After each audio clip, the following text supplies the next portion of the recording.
donc à vos conférences, donc c'est en dehors du film, hein, mais c'est par rapport aux conférences que vous donnez, vous parlez de beaucoup de choses, et notamment vous revenez souvent sur pi, qui est une constante universelle. Et vous avez dit un truc je trouve ça intéressant, du coup je vais vérifier.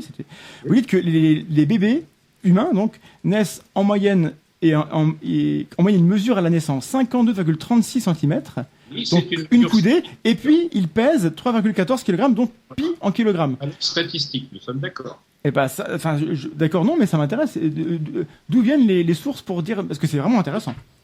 Devinez, des services d'obstétrique, ça vient pas de chez le facteur du coin. Ça vient de services spécialisés dans le domaine des naissances, c'est-à-dire des obstétriciens qui tiennent des statistiques. Oui. Or, quand on fait le croisement des statistiques de tous les pays que l'on peut obtenir, grâce évidemment à l'informatique, on a une moyenne qui tend vers ces deux dimensions. D'accord. Mais donc, on n'a pas de source. Mais si on a des sources, celles que je donne parce que je suis le premier à avoir fait ce travail. Et j'ai fait ce travail, devinez sur quoi? Sur les déclarations de traduction très mal faites d'éléments faits en Égypte. C'est-à-dire, comme, je vous explique. Ok, j'écoute. Je vais noter que je ne suis pas d'accord du tout avec les modalités de traduction actuelles. Je ne sais pas si je peux vous renvoyer de but en blanc aux travaux de l'abbé Affre. Ça ne vous dit rien, cela? Non. Non. Eh bien, je vous laisse, parce que moi, je suis froid et loyal, le temps de chercher les écrits de ce monsieur. Vous les trouverez sur Wikipédia. Et vous aurez l'opinion de quelqu'un qui est un linguiste de l'époque de Champollion et qui dit « il n'est pas possible de traduire correctement parce que d'un côté, on essaye de traduire des hiéroglyphes et de l'autre côté, des anaglyphes. » Est-ce que le mot anaglyphe vous est connu? Oui. Bon, eh bien, les anaglyphes, ce ne sont pas des modalités de traduction, mais d'interprétation. Et la différence, c'est que la plupart des textes importants sont anaglyphiques. Mais personne ne s'en soucie. On a par exemple Christiane Ziegler qui dit « tout cela, ce sont des fantaisies d'ésotéristes ». Oui, C'est-à-dire qu'elle ne connaît pas la chose, mais elle l'a déjà mise du côté des croyances, de l'ésotérisme. Est-ce que je peux vous reposer la question initiale? Parce que je pense qu'on s'est perdu. Les bébés mesurent à la naissance 52,36 cm et pèsent 3,14 kg. Voilà. Et ça, vous avez tiré ça d'où? Voilà. J'ai répondu de deux manières. Je me suis renseigné, moi, pendant de longues années, dans les services d'obstétrique, dans tous les pays dont je parle les langages assez bien pour me renseigner. C'est-à-dire une lettre type, toutes ces choses-là. Ça, le résultat statistique tend à montrer qu'en effet, il en serait ainsi. Et comment en suis-je venu à me poser la question de savoir ces choses-là? Simplement parce que ces choses-là sont affirmées dans les écrits anciens, mais sous forme anaglyphique. D'accord. Voilà. Et si moi je vous dis que l'OMS publie de manière régulière des statistiques sur la taille et le poids des bébés et que je suis allé vérifier? Oui, eh ben, moi aussi j'ai vérifié. D'accord. Et là, vous avez quel chiffre? Eh ben, les mêmes que ceux que j'ai proposés. Eh ben, c'est pas ceux que j'ai récupérés. Ben oui, parce que vous considérez une mesure qui n'est pas une mesure statistique, mais une mesure moyenne. C'est très différent. Donc, je suis obligé d'expliquer maintenant en matheux ce que c'est la différence entre, il y a probabilité statistique, ça je suppose que vous faites la différence. Je pense que ça n'a pas de sens ce que vous êtes en train de dire, monsieur Grimaud. Je pense que c'est vous qui n'avez pas de sens. Merci, c'est gentil. À l'évidence, vous devriez prendre les chiffres de l'OMS et les dire. Alors, l'OMS dit que les garçons pèsent en moyenne 3,35 kg, les filles 3,20 kg, donc les deux sont au-dessus de 3,14 kg, et ils mesurent pour les garçons 50 cm pile, et pour les filles 49, donc en dessous de 52,36. Et j'ai eu au téléphone un obstétricien qui m'a dit 52 cm, mais c'est vachement grand pour un bébé. C'est hors norme, 52. Voilà, mais parce que vous prenez des chiffres qui sont contemporains, sommes-nous d'accord, oui ou non? Ah, mais là, moi, j'ai écouté votre conférence et vous dites que les bébés en moyenne naissent en ce moment. Et les bébés contemporains, il me semble que si vous êtes en obstétrique et que vous prenez vos chiffres chez des amis obstétriciens, c'est pas des bébés de l'Antiquité qui sont mesurés. Oui, c'est encore, Thomas. Pourquoi? Parce que les statistiques que je prends, elles ne sont pas les mêmes que vous. Moi, les statistiques que j'ai faites, c'est avant le fait que l'obstétrique soit modifiée par des valeurs chimiques. Avant, les naissances se faisaient naturellement. On vous l'a expliqué ça à l'école, oui ou non?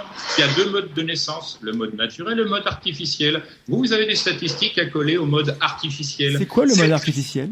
C'est celui qui permet au médecin de décider à une demi-heure près quand on va faire l'accouchement.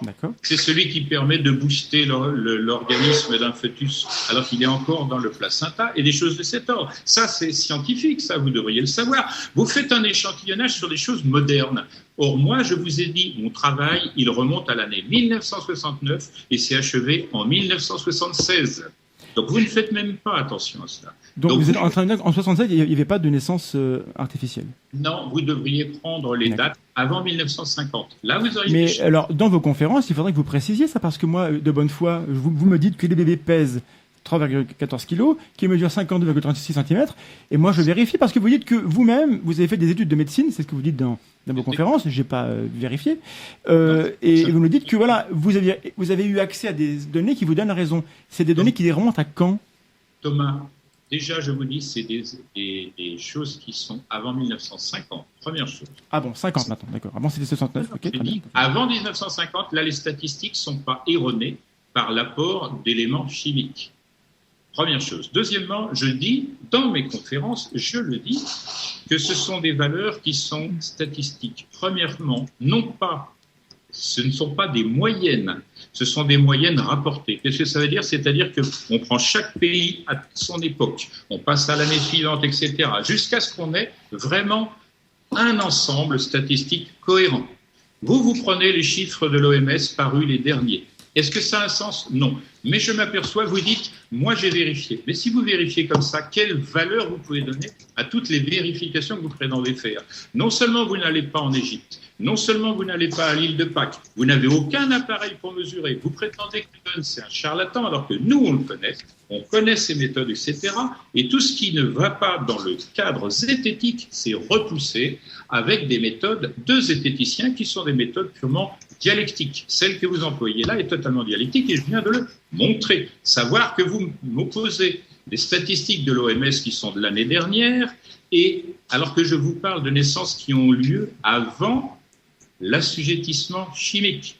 Ça marche? Posez des questions dignes de ce nom ou offrez des réponses dignes de ce nom, s'il vous plaît. Bon, moi, je me dis, un zététicien, c'est quelqu'un qui est sincère déjà, première chose, qui est documenté sur le sujet, mais vous arrivez là, vous débotez et vous me posez des questions qui n'ont pas de sens. Non seulement elles n'ont pas de sens, mais vous ne recherchez pas ce qui est dit. Je me suis basé sur votre conférence, je suis vraiment désolé d'avoir écouté ce que vous disiez, et je me suis basé sur l'OMS qui est la référence absolue, donc je suis désolé d'avoir eu... Mais enfin, juste par rapport à ça, admettons que ce soit vrai. Mais pardonnez-moi, Thomas, on parle des personnes à l'époque de l'Égypte. Je vous ai dit clairement tout à l'heure, j'ai trouvé ça dans quoi? Dans les anaglyphes. Est-ce que c'est 1979, 1999, les statistiques des anaglyphes? Non. Donc vous n'écoutez pas. Vous n'êtes pas un scientifique, Thomas. Vous avez un doctorat, je crois, en biologie.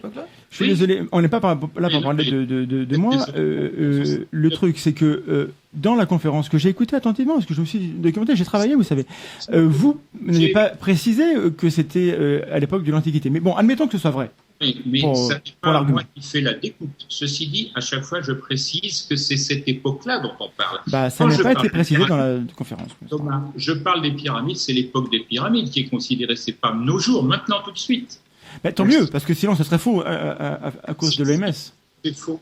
Parce que vous ne faites pas les vérifications, parce que vous n'avez pas une démarche scientifique. Vous dites j'ai une démarche scientifique, je vérifie sur Wikipédia de l'OMS. Qu'est-ce que ça veut dire, ça? Vous ne faites pas attention aux questions.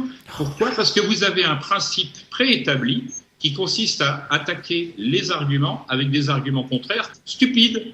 Il faut le dire, c'est stupide. Personne ne peut prendre l'idée de dire que ce qui était avant 50 est la même chose que maintenant. D'accord. Oui. Je vais me permettre quand même juste de vous dire. J'ai mis donc sur la page événement la référence de l'OMS. Est-ce que vous pourriez donner vos références par rapport à vos chiffres, comme ça les gens compareront, ça sera plus simple. Voilà. Alors je répète une fois de plus. 1, je n'ai pas le temps de les donner dans un film. Patrice, 2, maintenant. Mais pas tout de suite. C'est dans le bouquin, vous le lirez quand ce sera. C'est dans le livre. Ah bon. Si c'est dans le livre. Ici, le suivant 350 pages. Normalement, soyez rassurés, c'était 1000 pages. Patrice, il s'est cogné, lui, une lecture de 1000 pages. Je suis rassuré. Ben oui, rassuré parce qu'au moins, il y a toutes les références.